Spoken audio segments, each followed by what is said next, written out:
Welcome back to the class. We are continuing the discussion of the essay written by Paramjit Judge. It is an introduction to a compilation of essays that appeared in Sociological Bulletin. And in the previous class, we were talking about how the Dalit sociology has emerged as a unique field, as a very fertile field. And though there was no specific focus on Dalits in the initial decades of Indian sociology, and what we are seeing is a new era from 1990s, facilitated by both political as well as scholarly factors or factors associated with the very transformation of Indian society, in which Dalit sociology emerges as an important subfield. So according to the census of India 2011, the percentage of the population of the scheduled caste is 16.2. It is a huge population which is unevenly distributed in India. By the sheer size, the SCs are capable of influencing the policy decisions of the Indian government if they are united. However, this is not the case. They are divided along various castes, and there is also hierarchy among various Dalit castes. These hierarchies are local and are characterized by claims and counterclaims of superiority. Caste hierarchies among Dalits is one of the major reasons for their failure to get organized for better articulations of interest.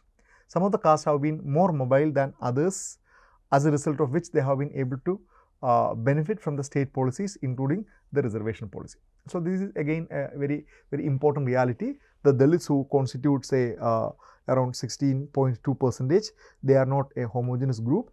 It's diverse, extremely diverse groups, depending upon the geographical locations, depending upon their traditional jobs, depending upon a host of other things. It is a highly diverse groups, and more interestingly, more importantly, there is also hierarchy among the Dalits.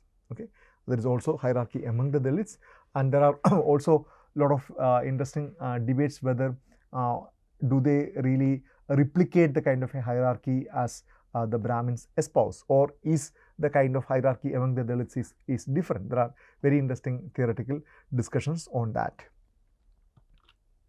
Historically, various forms of disability imposed upon Dalits, which were prevalent even during the colonial period, have disappeared in the public sphere. However, certain observations are necessary in order to understand the magnitude of the problem. You know that if you look into the into a series of civil and religious disabilities and privileges, as Gurrier mentioned, quite a lot of them have been kind of disappeared.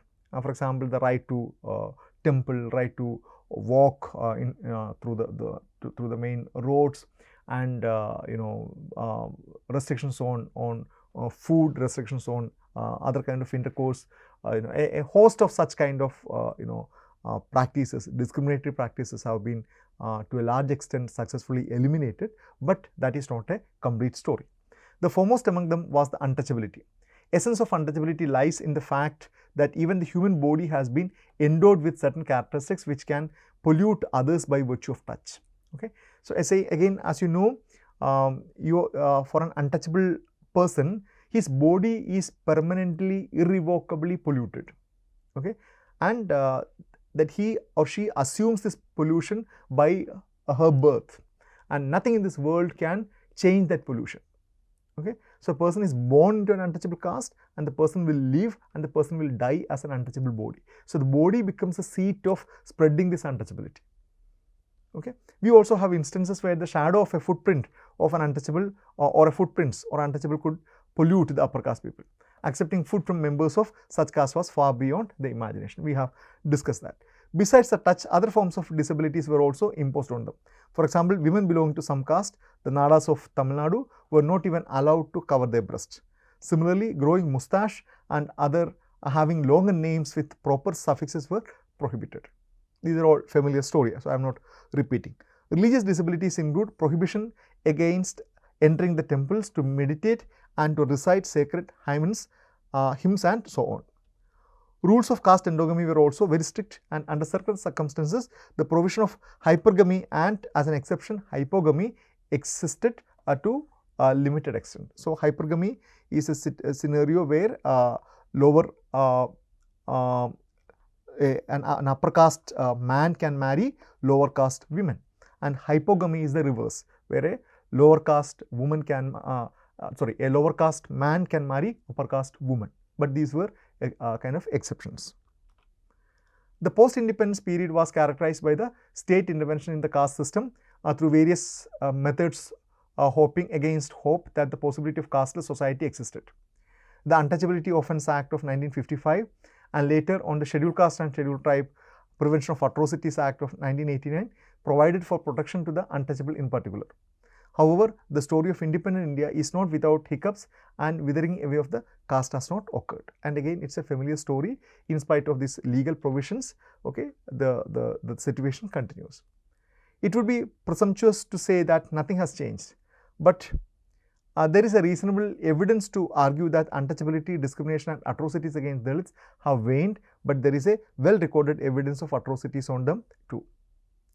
The recent scholarship shows that despite various legal provisions, underprivileged conditions of Dalits continues due to various forms of exclusion they are facing.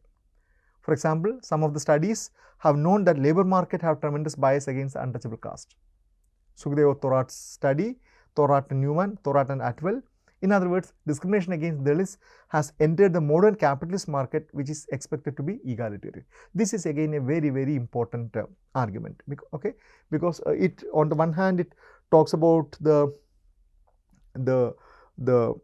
tenacity of caste system to reshape itself to be adaptable to changing situation, and on the other hand, it also shows the hollowness of certain economic assumption that a market economy or a neoliberal economy is blind to kind of a social factors like caste, religion, gender and other things, okay, because in a typical neoliberal logic, it is assumed that such kind of social factors are irrelevant, and what matters is the kind of a logical business of logical calculations of economics. But the studies have shown that even in economic realm, even in the heights of neoliberal economic policies, caste remains as an important one. Caste functions as various forms of networks, as resources, and a host of others. There are very fascinating studies on that. However, it is important to note that social exclusion of Dalits in India is not confined to the labor market. It rather tends to cover the entire gamut of their existence. Now, conflict, struggle and movement. This section looks into the Dalit movement, Dalit struggle and other things. Unequal system of power and privileges create conflict and tension, individual and collective, local and regional, on many occasions when the efficacy and legitimacy of the system is questioned. Over a period of time, various castes among Dalits have come into conflict with the upper caste on different issues. Bringing the issue of conflict and struggle is venturing into public sphere of power relations, that is politics. So, if you look into the history of Dalit movement or Dalit struggle, almost every region of India has witnessed that, okay, from past several decades, if not centuries, okay. So, each of these attempts were in fact an articulation of power struggle. They were all the claims to have rightful access and rights over certain excluded positions and spheres. Caste struggles and emancipatory movements of Dalit caste have a long history which can be traced back to the colonial period. The British rule in India, despite the dominant imperial interest of the rulers, brought with it the Western modernity in the form of rationality. Modernity manifested through the organization of administrative and judicial system, rationalization of land revenues, though in some parts of India with disastrous results, establishment of effective transport system through waterways, roadways and railways. On top of all, introduction of modern education provided avenues for non-traditional occupations. Linking jobs with education was one of the major transformations which occurred with the onset of British rule. New forces of production, particularly in the cities, gave rise to new conditions of social interaction. So, this particular paragraph kind of encapsulates the major transformations brought in by the British. Okay, it's not only the kind of infrastructural changes and technological changes, it also brought in new ideologies, new forms of rationalization, new forms of institutions that fundamentally changed our social system. These changes contributed to the emergence of powerful social reform movements in the cities such as Calcutta, Bombay and so on. Most of the movements redefined some of the prevailing social institutional practices such as child marriage, widowhood, sati and so on, so social evil. The focus of untouchability and caste system turned quite late, but issues of caste began to haunt the reformers towards the end of the 19th century. These are all familiar stories, so I am not going to in detail. The movement waged by social reformers had limited appeal in actualizing the goal of the end of untouchability and human treatment to the inhuman treatment to the untouchables. A small class of intellectuals belonging to the Dalit castes emerged in the 20th century, which fought the caste system by various means. It is interesting to note that the understanding of strategies to overcome untouchability and caste-based discrimination combined religious and social issues by adopting the social movement approach. So that is how these larger transformations happened. Three notable cases of movements and conflicts could be mentioned here: the Nadas of Tamil Nadu, the Mahas of Maharashtra, the Adh Dharmis of Punjab. All these cases signify the combination of religious dimension and the political mobilization approach. So all these movements, as Professor Judge explained, combined both a kind of political mobilization which is based on secular platform and also that of a religious dimensions. The post-independence period was marked by powerful intervention of the state towards ending the caste system or rendering it ineffective through various policies and enactment. The development process initiated by the nascent sovereign state ushered in new kinds of conflict. We find numerous incidents of conflict between Dalits and the upper caste on issues of land, wages and power.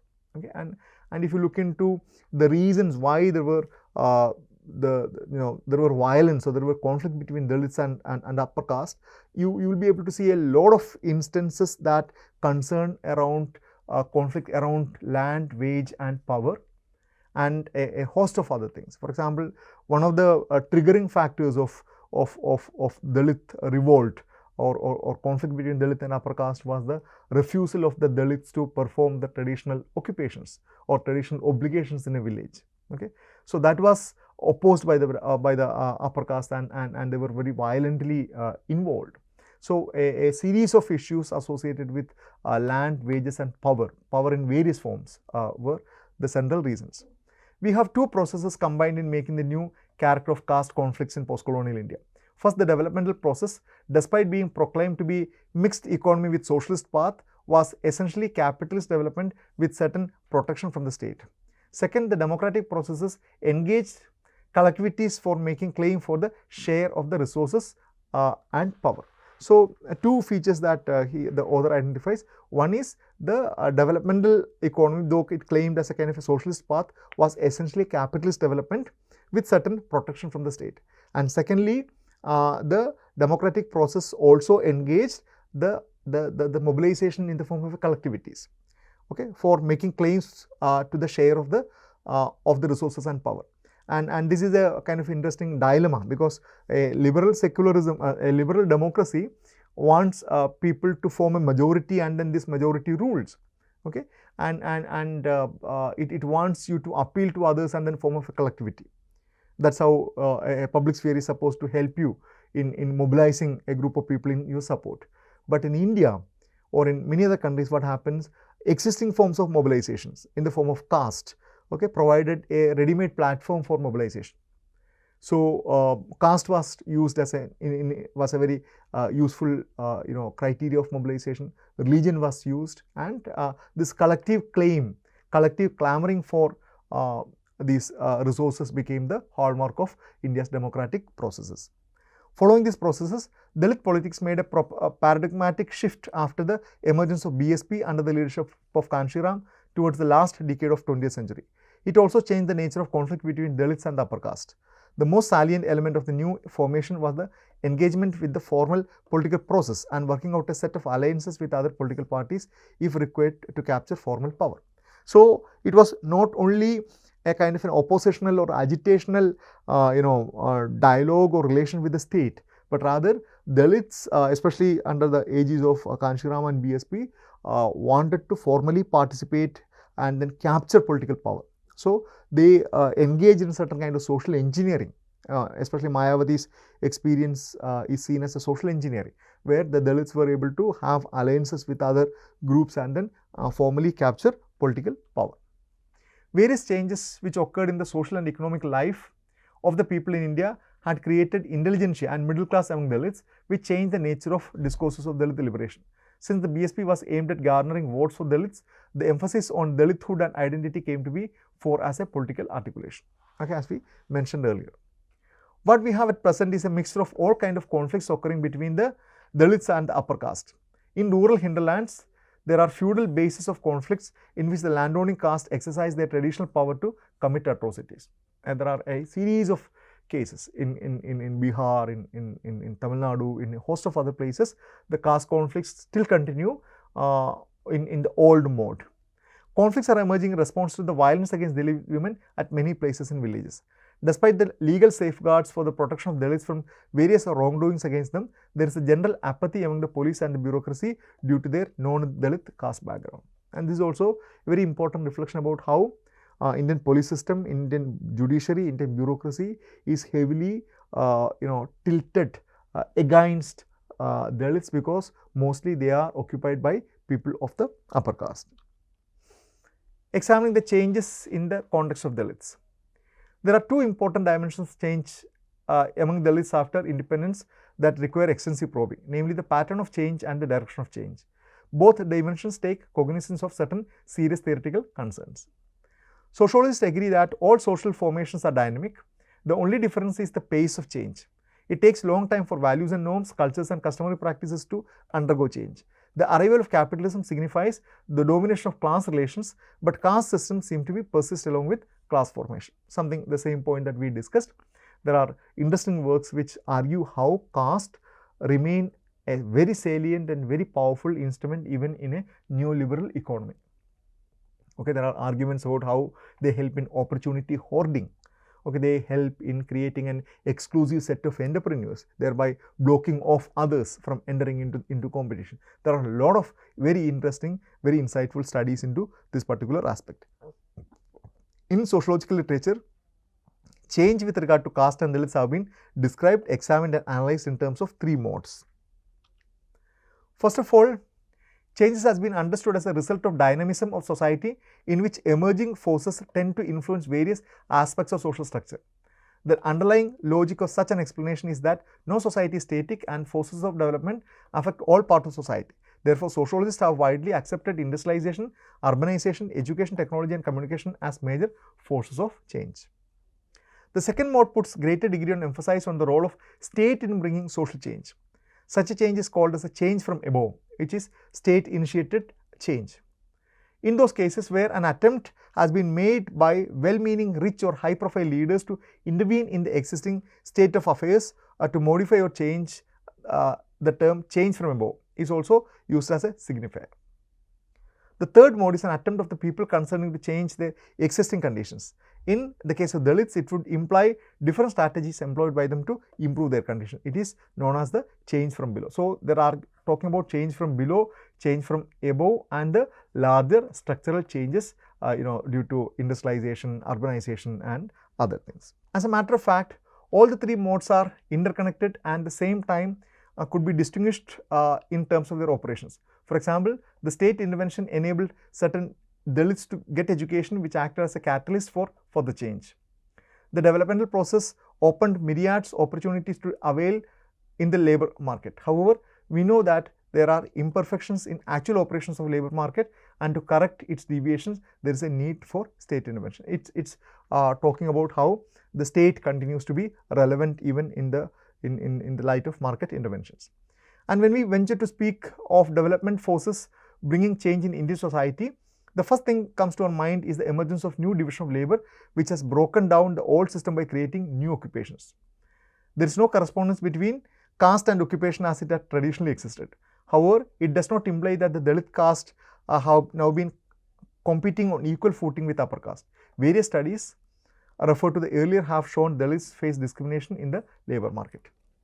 So, the argument is that industrialization and new opportunities have brought in new and different kind of labor jobs, but again they are not egalitarian in their character. There is a huge discrepancy in terms of who get to access what kind of jobs. Okay, so there are the studies by Thorat and Newman. There are reasonable bases to argue that in the urban India, untouchability has drastically reduced. whereas rural India is still undergoing transition. The low level of urbanization in India is one of the major factors in reinforcing caste inequalities in villages where people have been living as communities for centuries. It seems that the role of post-colonial state has remained crucial in ameliorating the conditions of Dalits. The role of state in post-colonial India entailed multiple trajectories of strategies to end caste system and untouchability. This section is to critically look at the role of the caste. The domain assumption of all the actions of the state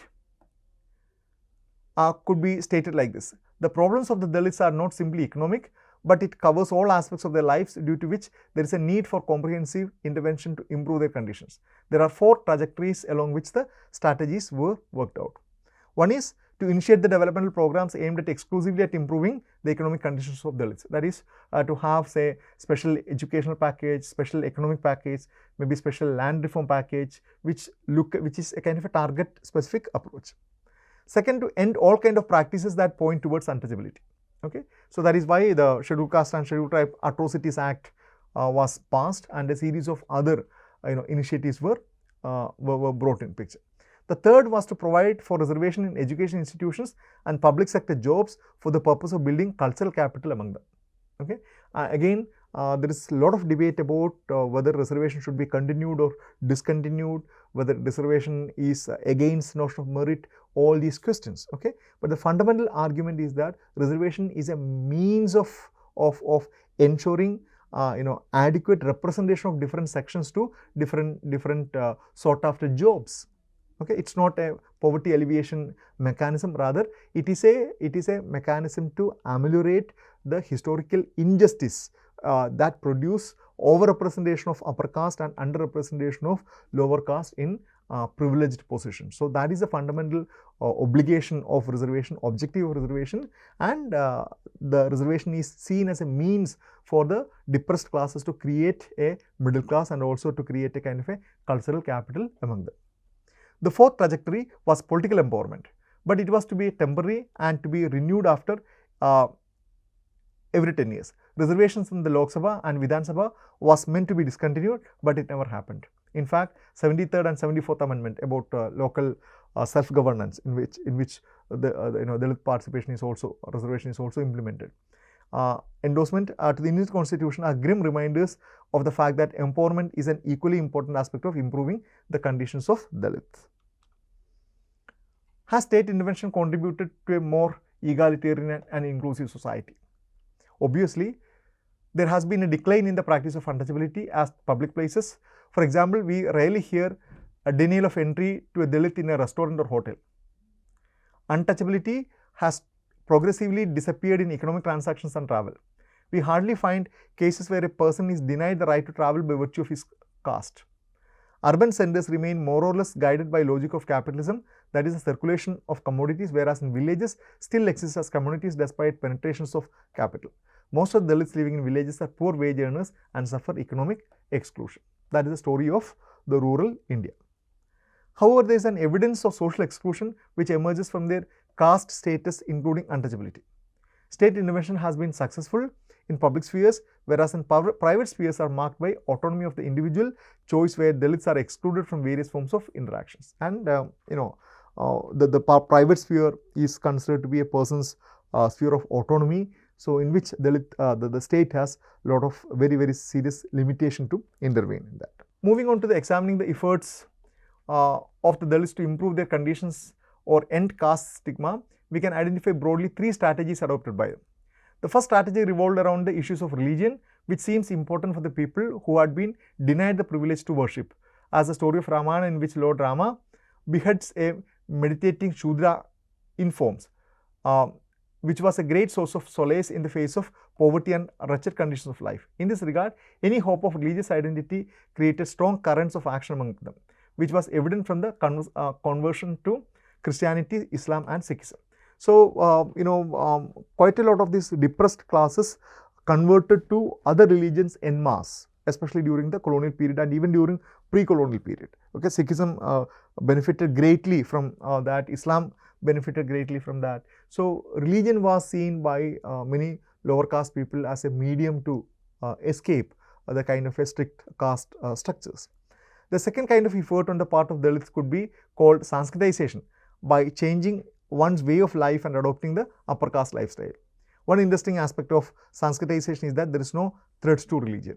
Okay, Srinivas, who propounded the concept and theory, argues that historically a considerable number of castes have successfully gained Kshatriya status. He provides the historical evidence of Shudra becoming kings and then claiming to be Kshatriya. So this is again which we have discussed. Sanskritization is seen as an attempt by the lower caste people to claim an upper caste position, and over a period of couple of generations, if it is backed by political and economic resources, it is often achieved. The third strategy is political mobilization or social movement, which seems to be proving more efficient than any other efforts for the Dalits to fulfill essential conditions for their mobilization. Among these conditions, one important were the numerical strength within the region, certain degree of economic mobility, attainment of education, and the movement out of dependence on the local dominant caste. Okay, these are all strategies or factors that determine the political independence and political resourcefulness of a particular caste, especially the last one, the movement out of the dependence on the local dominant caste.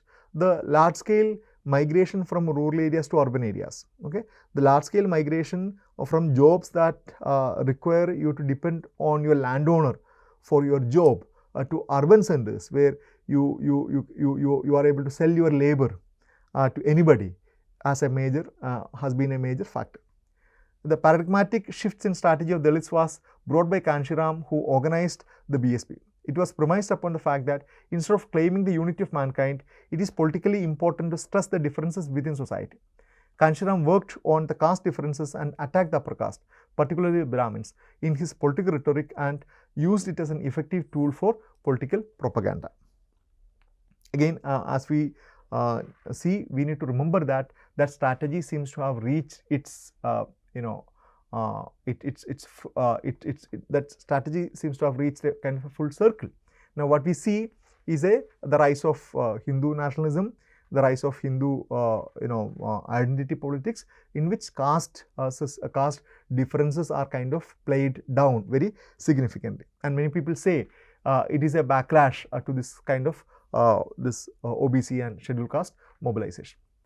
The trajectory of the effort of the Dalits to improve their conditions does not show any clear-cut direction and single methodology. It has happened due to great degree of heterogeneity, which has come to the surface due to many reasons. There is a class formation within the caste, and there is a caste differentiation among the Dalits. The BSP symbolizes the unity of all marginalized and oppressed castes and communities, but in practice it has turned out to be party of the Chamar caste. As a result, the politics of caste could be seen at the best in the form of the BSP, something which was in vogue earlier but remained hidden under the metaphor of equality and secularism in electoral politics. The historical contribution of BSP under Kanshiram is that it brought out functionality of caste identity in Indian politics.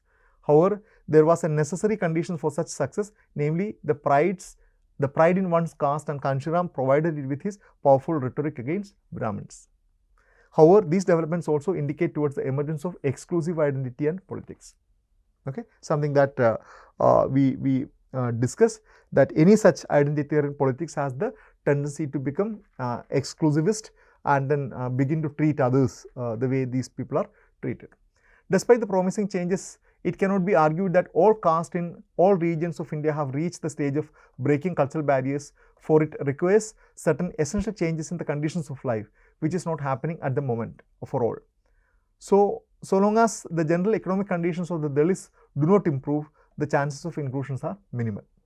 It should also be reminded that despite all efforts, strategy of social inclusion is inseparably linked with the integration and consensus. In this regard, the state and social movement approach would not bring about inclusion at the level of interpersonal interaction, as caste is not simply a social structural principle, but it is also a state of mind. So he's talking about how a large-scale understanding, large-scale transformation in the ideas of people, in the subjectivities of people, in their positions are required, because it is not only about the structural features but also about the subjective dimensions of caste. Okay, so this is the summary of this essay by Paramjit Judge, and this has provided a kind of very broad overview of the Dalit politics. its possibilities, its limitations. And it's, again, as I told you, this essay was written when Dalit movement, and especially that of BSP, was at its powerful peak. But now in the very recent time, we see a turnaround.